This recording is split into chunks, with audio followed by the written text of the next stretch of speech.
Bugun sizlarga mototsiklni to'g'ri shatakka olish haqida lifehack ko'rsataman. Endi ko'pchilik mana bundan oladi. Bu eng katta xato vilkani tisha ishiga sindirishga olib keladi. Mototsikl shatakka olish uchun mana eng oson yo'li mana kena olib keladi. Mana bu oyoq qo'yadiganga qo'yadi. Bosadi mana. Keyingi mototsikl olib kelib bu yoqqa olib keladi. Mana. Bu oyoq qo'yadiganiga oladida mana qilib bosib oladi. Mana bosib oladi. Agar oldidagi mototsikl tortayotganda, xavfli vaziyat bo'ladigan bo'lsa, buni o'ylanmaydi, oyoq oldi. Shundoq oyog'ini qo'yib oladi va arg'am chiqib, bu mototsikl shatakdagi mototsikl chekkaga chiqib oladi, u ketiladi. O'shanda xavfli vaziyat oldi olinadi. Boshida ko'rsatib beradi. Salomat yuramiz.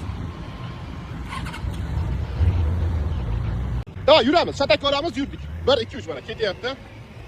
Mana ketdi. Xavfli vaziyat bo'lsa, sekin qo'yib oladi, u mototsikl ketaveradi, bu mototsiklchi chekkaga oladi.